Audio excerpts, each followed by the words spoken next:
One, two, one, two. Et ça marche ça? Ouais, bah, il est censé en tout cas. S'il marche pas, Hello, ça va et toi? Du coup, je disais, tu pourras intervenir à la fin, après les mugs. Si jamais c'est pas 10h, tu viens me voir et tu peux passer. Si jamais c'est pas 10h. 10h, bah S'il n'est normalement. pas à 10h, S'il n'est pas à 10h du matin, voilà. Oui. Je me réveille aussi, tu vois. Good morning, everyone. So today I'll be your host for the breakfast. So we're going to start, as usual, with the newcomers. So welcome, Christelle, that joins us as a QA analyst in the customer success startup. Christelle, are you around? Yes, come with me. Say a few words about yourself. Okay. Hi, nice to meet you guys. I joined yesterday, so I hope I will love it, but I'm sure. So should I say something else? Or just, So I will be joining the IT team, as she said, and I come from a tourism corporate, so it's going to be a new challenge for me to now work in a digital company, and I think that's it. I'm kind of shy, so sorry. Welcome. Thank you. And now, welcome Luc, that joins the infrastructure engineer team in the core startup. Hey. Thank you. My name is Luc, and I just finished my studies at Epitech Paris. And I'm now happy to join as a core infra team as infrastructure engineer. Thank you. Thanks. Then welcome Maria, that joins us as a data analyst in the business intelligence analytic teams. Maria, welcome. Hi, I'm Maria Fernanda. I come from Colombia. I came here to do a master's before I was working in banking. So I'm excited to join this year and change. Yeah, I don't know. It sounds exciting. Welcome. Thank you. And now, welcome to Amina, that joins us as an accounting coordinator in the accounting team. Amina, are you here? No, not here. Okay.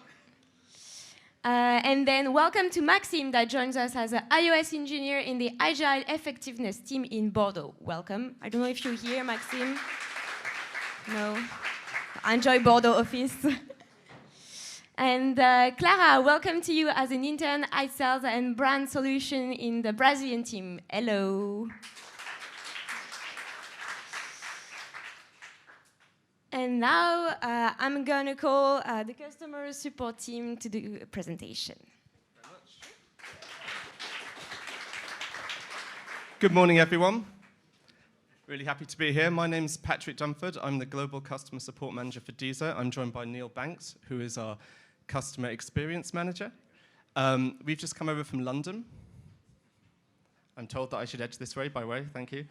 We've just come over from London, and we want to give you a quick update on customer support. We recently received some really positive feedback from a third party that I want to share with you. But before we do, we figured there's a lot of new faces in our team and in Deezer in general, and so we had a quick history lesson, if you like, of the last couple of years to give you some context. Great. Here we go, 5 years in about 5 minutes. So I'm going to tell you a quick story. I joined Deezer back in 2015, and on my first day here, I basically went up to my new desk on what was the 4th floor, and there was a little letter printed out for me just saying, "Welcome to Deezer. Head to the 5th floor, grab your computer hardware. By the way, we have a new tool. Here's an admin password. Good luck. Bonne chance."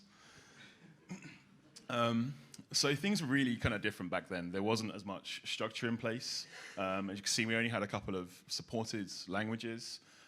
Everything was kind of separate. The offices were separate, the teams were separate, the mailboxes were separate, even the tools were separate. Wasn't really much kind of universal structure in place. A lot of rudimentary tools, and there was no real KPI set around things like customer satisfaction. You know, how do we respond to our customers? What kind of time do we respond to our customers? And as a result, we were really kind of struggling to keep up with the actual kind of incoming volume of requests and contacts from our customers. We basically knew that something had to change. And well, Patrick, I'll let you talk a little bit about that. Thank you. So we set about doing what we call creating competitive service, and our goal was to get Deezer support to the point where we could stand up and be proud of what we were and know that we were competitive or shoulder to shoulder with the other players in the industry, so that support wasn't something that was turning customers away from Deezer, rather it was attracting them or retaining them. To do this, we set our target we called the dream, which we had on a chalkboard on our wall for many years, and that was our KPIs. Customer satisfaction, so how happy are our customers with our service, and how quickly can we reply to our customers? How long do they have to wait to get an answer from us? And then over the years, we set about implementing a huge raft of changes that really helped us to achieve this. We first had to lay down a lot of what we've put here as the fundamentals, making sure we had the right tools, the right processes, and the right tone of voice to actually be able to help our customers at all. And then we set about to growing the team, scaling up. Our team went pretty quickly from around 8 people to close to 40.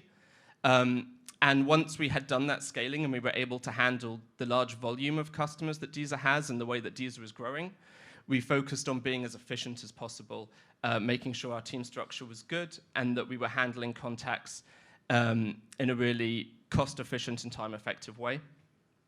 Now, what we're focusing on most is how we can reach customers in different channels, how we can help them on our website, through live chat, and making sure we're as available as possible on as many different mediums as possible. I always like to have a graph in my presentations, and I picked this one because it demonstrates what I put as living the dream. In a nutshell, this blue line is our customer satisfaction stat over the last 4 years. Started off pretty ropey and up and down all over the place, and has got to the point where it's consistently achieving our goal. Similarly, first reply time started off pretty high and got exceptionally high during a dark period in December 2016. But now, for the last few years, we've been able to really nail it in. And so we've been achieving this target for a good few years now, and we're really working to maintain it and keep getting better and better. So I guess, so what does this look like? Where are we now? How have we got to this? So as Patrick said, we're a lot bigger team now, approximately 40 people. It's a truly global team. We're servicing our customers from all around the world, all 187 countries. We're available 365 days of the year, even on Christmas Day. And we handle around about 400,000 contacts on a monthly basis. We split that between what's regarded as our live channels, so things like web chat, social media, and then what we call like our self-help. This is things like FAQs and articles on our community and our support site. We also handle a lot more languages now. Most recent one was Arabic, when we launched to support for MENA launch. We've also got a lot more channels, as Patrick was saying about multi-channel. We now have a few more passive channels, like the community and our support site, but we've added on more and more things like Facebook, Twitter, we have our web chat as well. And we've also kind of beefed up our data layer within our tools. We now have a much better kind of global view of what the issues are that our customers are contacting us. This is through, our ticket volumes, what people are actually speaking to us about. It's things like on our community, where we're listening to feedback, and we want to find new ways to really kind of channel that throughout the rest of the company. So this was the feedback that I spoke to a couple of minutes ago. At the start of September, we had an external consultancy agency come into our support. They spent 2 days embedded in our support team and saw every aspect of how we work.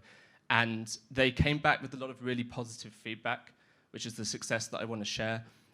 In particular, they said that Deezer customer support, in comparison to other support teams in the industry, is mature, well-organized, efficient, and flexible, which I think is really, really great feedback to hear.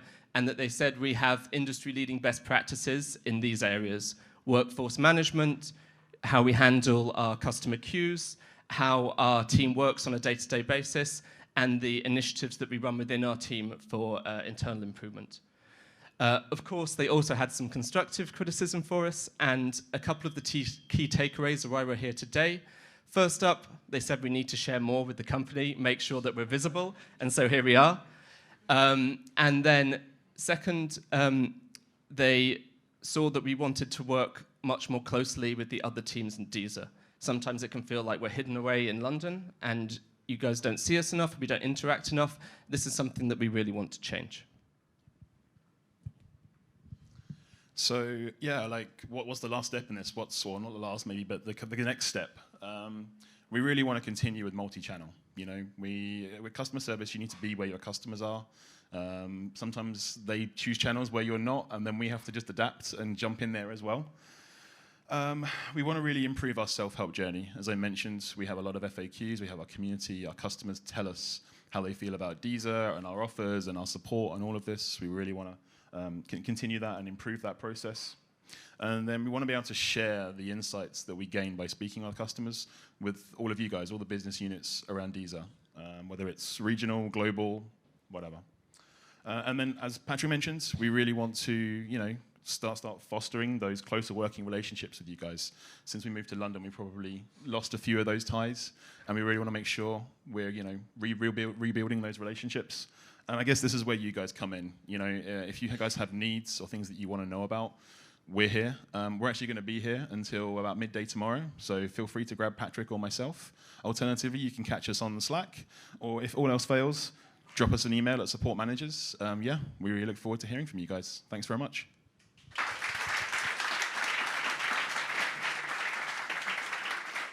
Thank you for sharing. That's super interesting. Now I believe I have to call Christoph Urban. I don't know if he's here.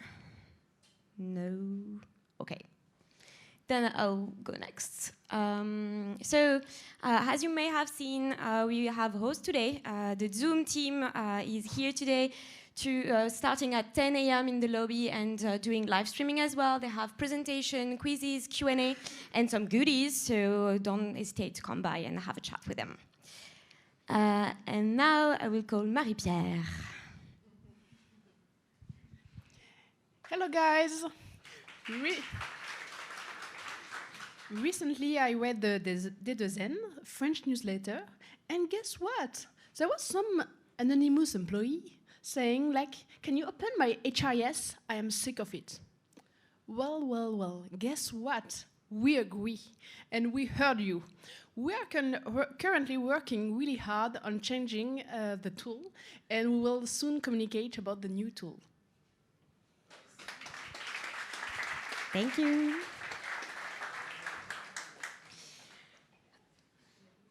Okay, so I think you've all been waiting for it. I'm sorry it's not Charlotte telling you the answers of the competition, and I'm not gonna sing. I'm sorry, but you don't want to hear me sing. I've done that in the past, and there are some videos, and no, not anymore. So the winners are Magali. Congratulations to you. You're the first winner.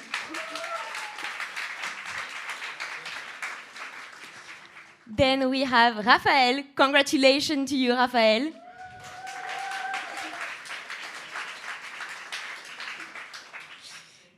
Then we have Guylain. Congratulations as well, Guylain.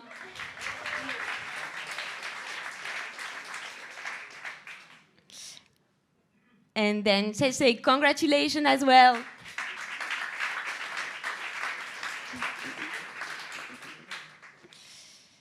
And I think now is the time for Alexis to speak.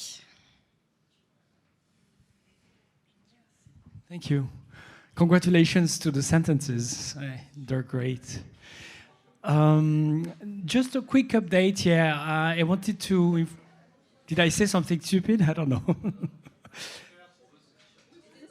Yeah, it's a collector one. It's not the good logo, I know, but I love it so much, I sleep with it. Yes, I wanted to let you know that Deezer was introduced to the N40 last week, and I wanted to explain to you what it is, what it means for all of us. The N40 is a new index created by the Secretary of State in charge of digital in France to identify 40 top French tech companies so that the government and the global administration of France gives a support to these companies to develop themselves in France and away from France. to ease their administrative burden. For example, I don't know if you knew when I thought of HR, but there is a tech visa that was created to help foreign people come to France to work in the French tech industry. And overall, this new project is there to try and help French tech companies to be more independent from international capital, or at least to be able to raise money here in France. So on behalf of Guillaume Daudeville and Hans-Holger Albrecht and all of you, I was representing the company on Tuesday night with the President Emmanuel Macron, who announced the creation of a 5 billion euro fund, which he basically organized by raising money almost himself with the main top French insurance companies, so that when digital French tech companies want to raise money after the first round, but the second, the third, the fourth round, which happened to Deezer a few years back, these companies could get access to French capital. Usually after the first or the second round, which is what happened to Deezer, usually there is not enough money in France, funds, private equity funds, to raise money here. So usually it's international shareholders who come in, like Access Industries came to Deezer.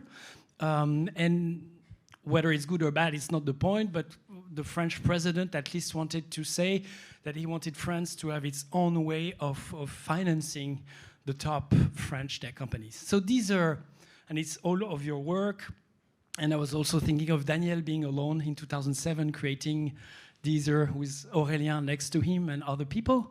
Some of them are still in the company. Well, the company has gone a long way because now it's part of those 40 top French companies. There is BlaBlaCar, there is Vente Privée, there is Criteo, and so on and so forth.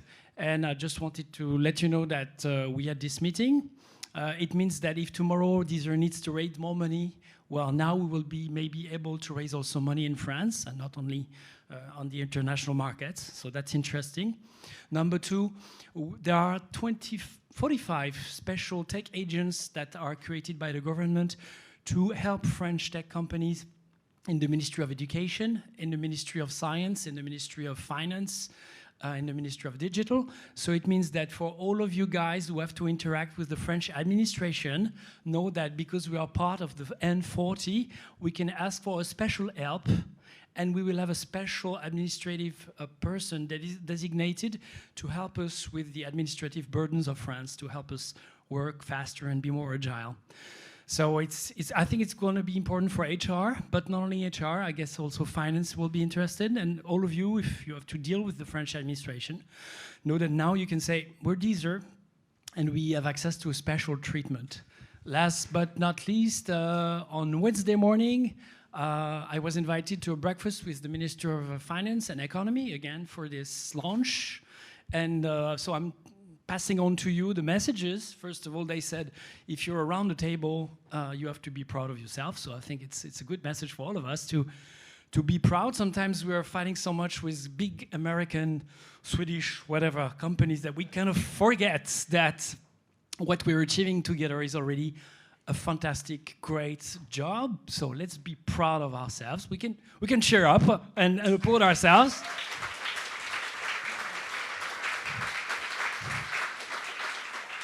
And that's for all of us and those who made Deezer before us. And I think it's a great, I guess, I don't know, how many people did create Deezer since the beginning? Maybe 1,500 people, something, cumulatively. That's a big family we're now part of.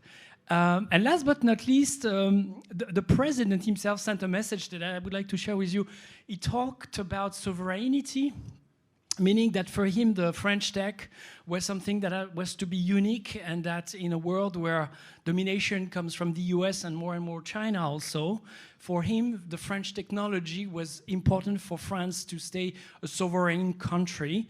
And so he was really willing to help French entrepreneurs to develop their companies, especially in new realms like intelligence, artificial intelligence, algorithms, but also cultural enforcement. And he knows that Deezer is both a tech company, but let's remind ourselves also that we are a cultural company. We help share music around the world, especially local music because we want to be locally heroes. So he was very adamant on us and others, but especially Deezer, to be at the top of technology, but also at the top of boosting French culture and local cultures in Brazil, in Germany, wherever they are, around the world. So I hope this is clear. Do you have any questions on this N40 thing, or is it clear enough? And if it's clear enough, then congratulations to all of you, because this is the fruit of our labor. Thank you.